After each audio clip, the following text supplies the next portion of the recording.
नमस्कार जय श्री जगन्नाथ मो यूट्यूब चैनल पूजा पर्व ज्ञान रे आपण समस्त को स्वागत।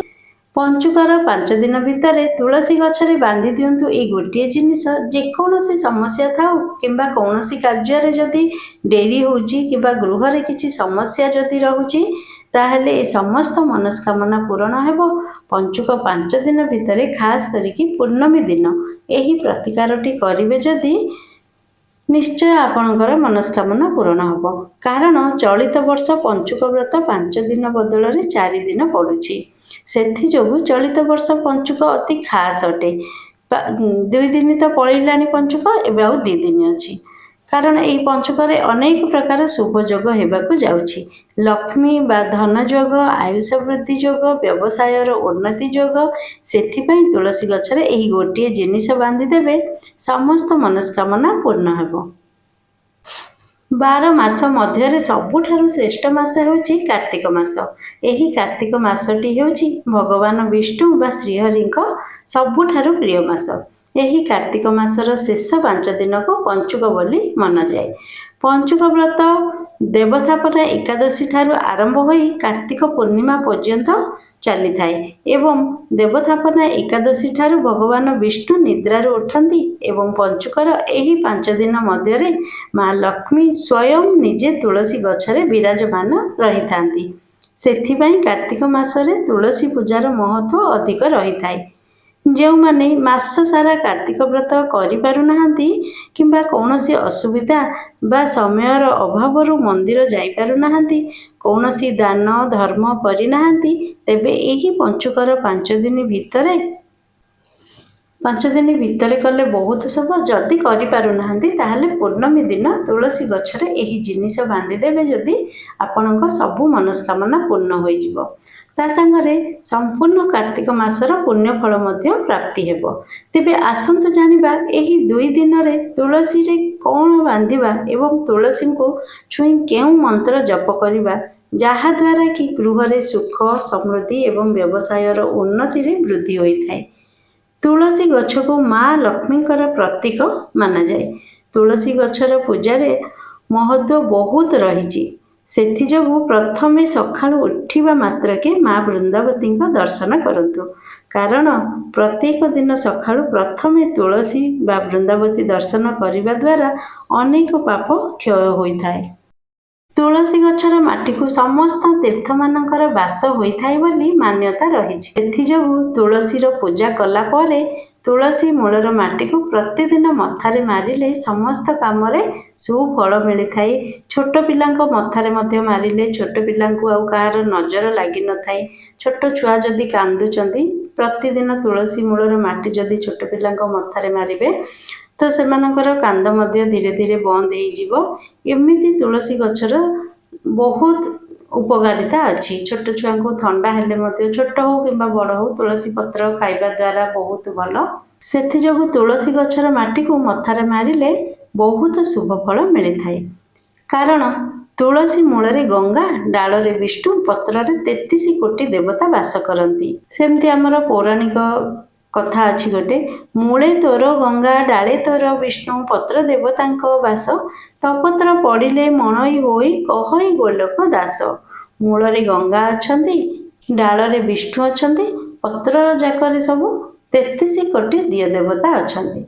विष्णु आउ सबु दिय देवता अछंती 33 कोटी। पत्र रे 33 दिय देवता वास करंती बोली मान्यता रही।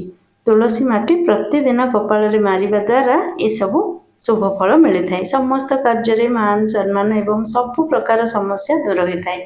आपण मैंने व्यवसाय को बाहरिला बेले मथारे तुलसी माटी मूलर माटी टिके मारिदेवे तो बहुत भल। घर जदि कौन शुभ कम जाऊँगी ताहले मथारे टिके मारिदेवे। छोट छुआ को जदि नहीं कि बाहर को जाऊँगी तो तुलसी गछर माटी टिके छुआर मुंडरे मारिदेवे तो कहार नजर लगनी आ छोट छुआंकर देह मध्य खराब हुएनी। तेबे चलंतु आमे जानिबा कार्तिक पूर्णमी दिन पंचुकर शेष दिन तुलसी गछ मूल कौन आम एमती काम करवा समस्त कार्य आमर सफल हम। प्रथमे आम कौन करवा, प्रथमे डंगा भसैला दिन आम जा सका उठिकी तो प्रथमे बाहर ओलाओली करी डंगा भसैवा को जा डंगा भसैकी आसला आम घर पूजा करवा प्रथमे सूर्य को अर्घ्य देवा घर पूजा करवा तुलसी पूजा करवा। तुलसी पूजा सबु बेले आम जमी मुरुज पकाउे कार्तिक मास सारा पंच मुरुज सेमती मुरुज पकईवा पकई सारापर आम सब भोग राग सब रेडी करवा गंध पुष्प धूप दीप एमती सब रेडी कर सारापर गोटे गुआ गोटे नहीं गुआ और चूड़ी शंखा नाली शंखा सालू कपड़े गोड़े तुलसी मूल बांधिदेवे।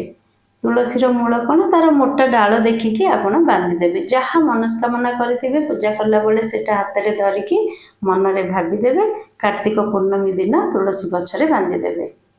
तो यहाँ देखिए निश्चय आपणकर मनस्कामना पूर्ण हम। आउ गोटे टिप्स है कंचा गाई क्षीर रे चाउल टिके पकईदेवे चाउल पकई सारापर से कौन करेंगे तुलसीर डाल पूरा पकईकी आनबे जमती आमर क्षीर चाउल सब जगार पड़े सेमती चाउल रे क्षीर मिसईदेवे मिसईकी डाल पकईकी आनबे जे से जमती मूल पर्यंत आसो से चाउल क्षीर पकईला बेले यही मंत्रटी जप करेंगे तो समस्त मनस्कामना शीघ्र पूरण हम।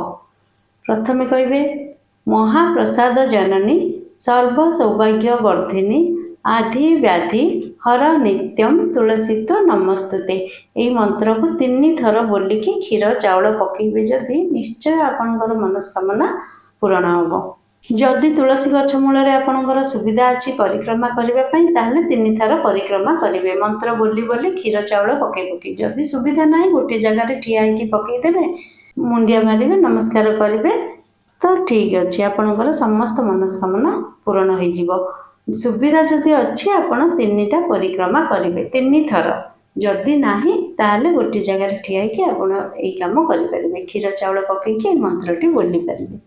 तुलसी गछर चेर तार बहुत उपकारिता अच्छी से चेर सुखीगला गछटा जिते बड़े पाई जाउछंदी बेले बेले से जो चेरटा बाहर गोटे रूपार तैयारी करदेवे डौड़िया टाइपर कि मार्केट में मिलूँ ज्वेलरी दुकान में रूपार यही चेरटा को पूरा छोट करके पसईदेवे पसई सारापर कंचा क्षीर में धोईकी धूप दीप देकी छोट छुआ को लगेबे जदि अंटारे तो कहार नजर भी लगभग आ छुआ जदि कांदुव देखिए मोटेरू भी कांदबनी आउ बड़ लोक मैंने लगेले से समस्त कार्य सुफल मिल समस्त मनस्कामना पूर्ण हम।